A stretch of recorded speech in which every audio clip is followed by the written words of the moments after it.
The radical art of falling back in love with yourself. Have you ever looked in the mirror and barely recognized the person staring back at you? Not physically, but spiritually. That moment when you realize you spent so many years pouring into everyone else's cup that yours isn't just empty, it's bone dry, collecting dust in the corner of your once vibrant soul. I had the extraordinary privilege of interviewing Karen Howell recently, a visionary whose transformative work has revolutionized how countless Black women approach self love and professional fulfillment. Karen isn't just another self help guru, she's a paradigm shifter, a truth teller who has dedicated her life to helping women remember who they were before the world told them who to be. Her insights weren't just illuminating, they were nothing short of revolutionary.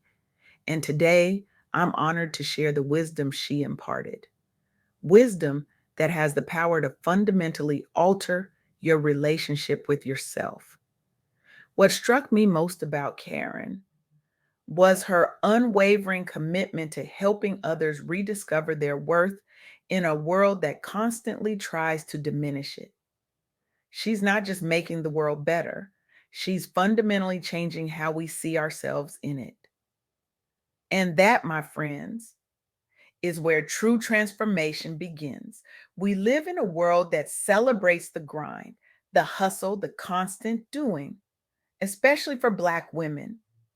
There's this unspoken expectation that strength means carrying everything without complaint.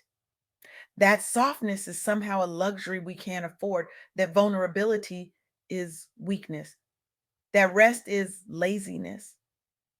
But what if I told you that falling back in love with yourself isn't selfish? It's essential. What if the most revolutionary act isn't pushing harder, but pausing long enough to remember who you are beneath all those roles and responsibilities? What if your worth isn't tied to your productivity, your sacrifice, or your ability to endure? This isn't about bubble baths and scented candles, though there's nothing wrong with either. This is about reclaiming your soul from a system designed to extract every ounce of your energy until there's nothing left. During our conversation, Karen shared three profound insights that changed my perspective entirely.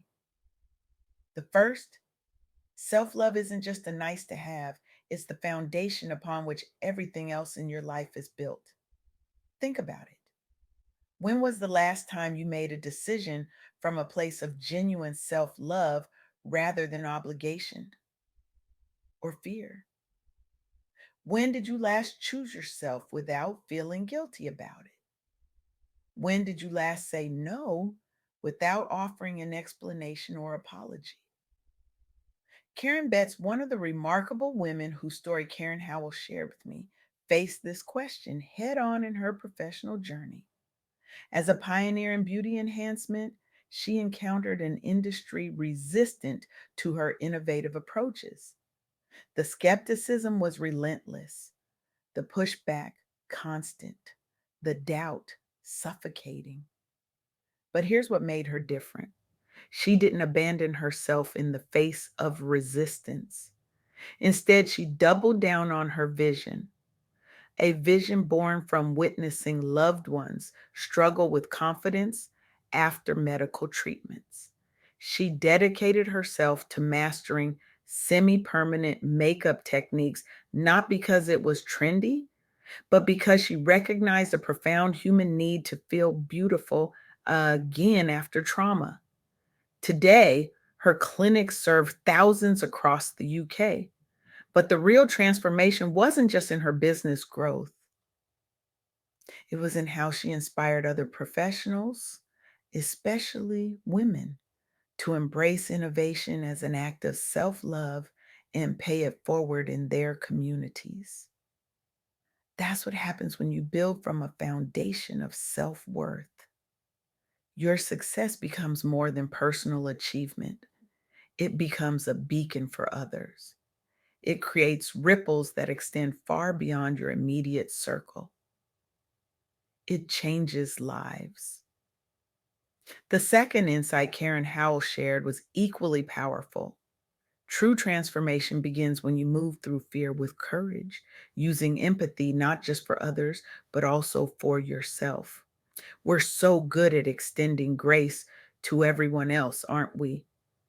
We understand their struggles, make allowances for their humanity, forgive their mistakes. But when it comes to ourselves, we're merciless critics expecting perfection at every turn, berating ourselves for the smallest missteps, holding ourselves to impossible standards.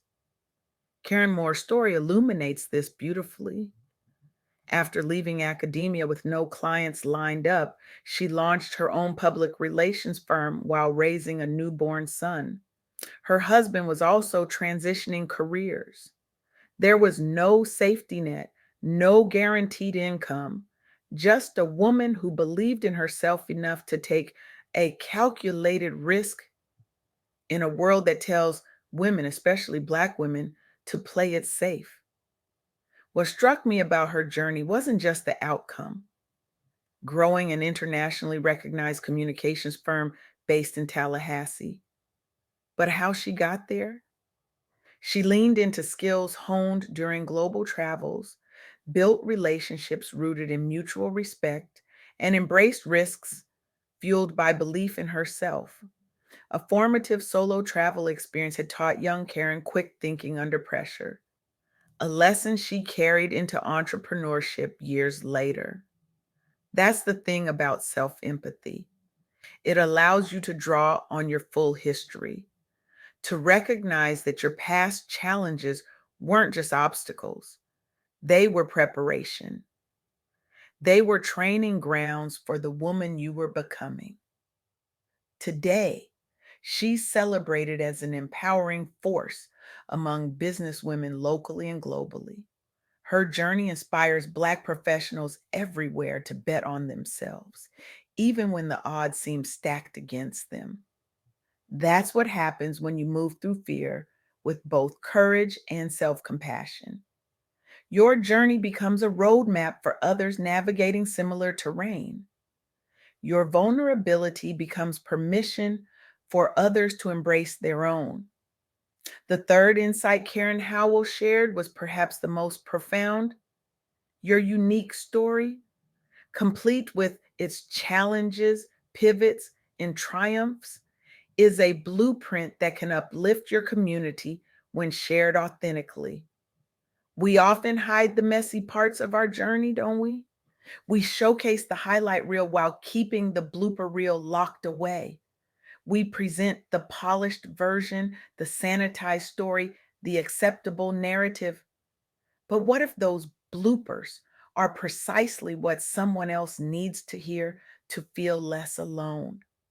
What if your struggle is the bridge someone else needs to cross their own valley?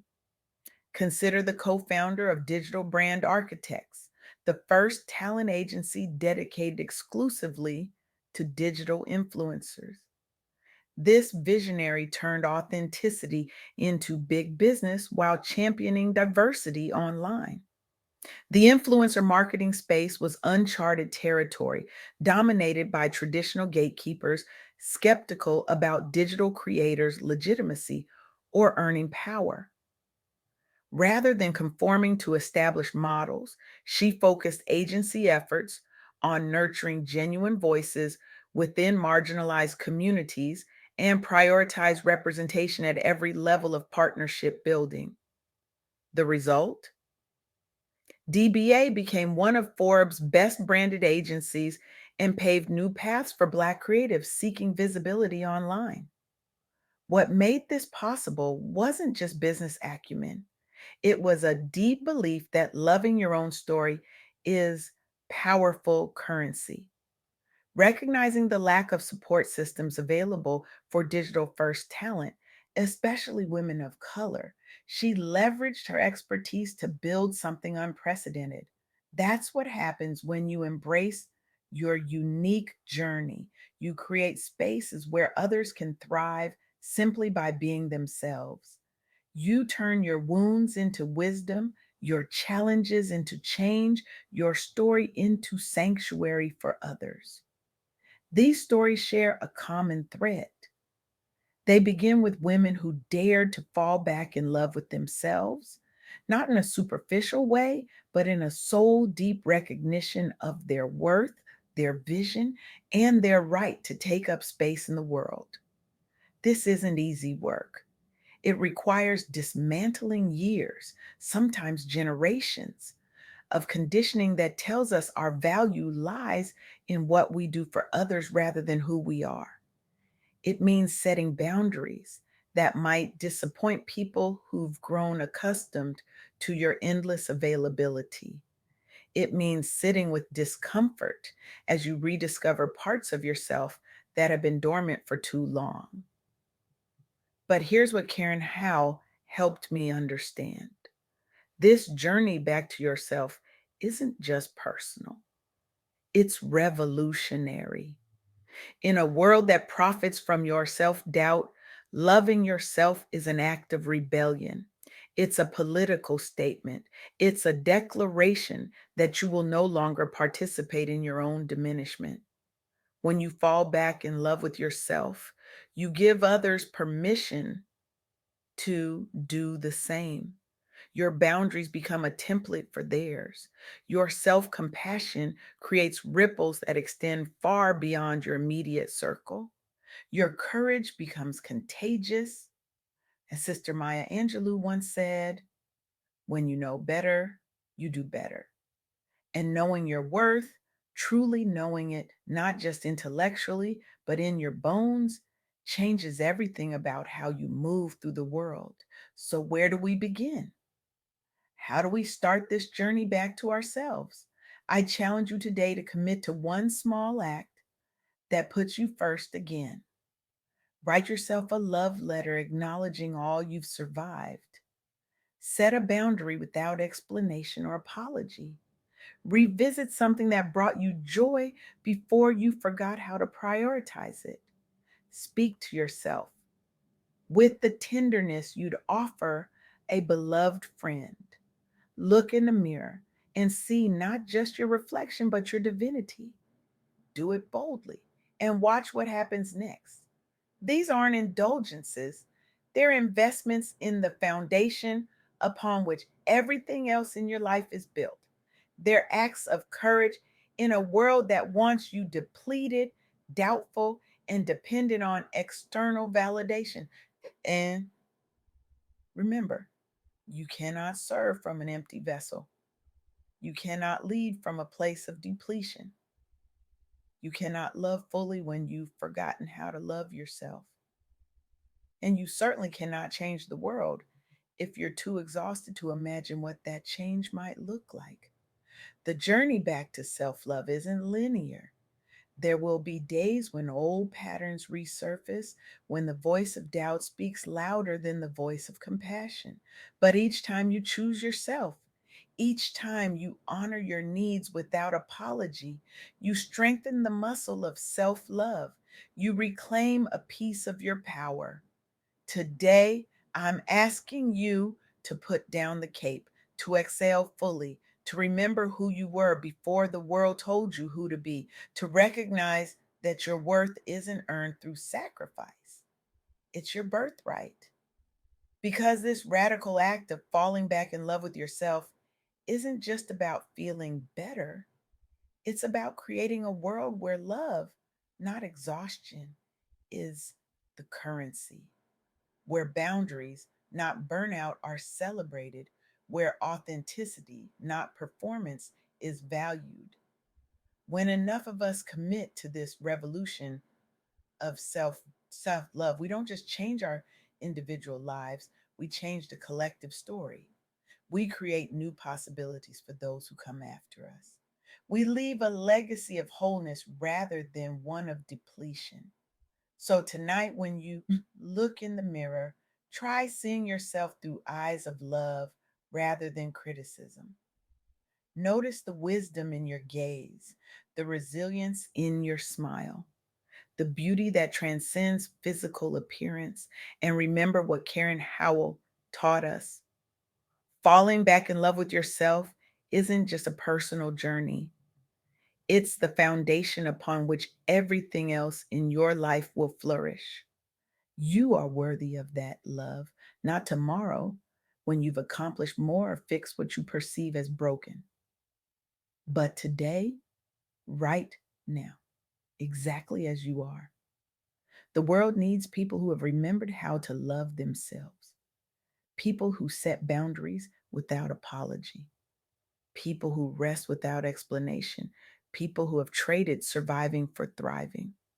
The world needs you fully alive, deeply loved by yourself first. That's not selfish, that's revolutionary.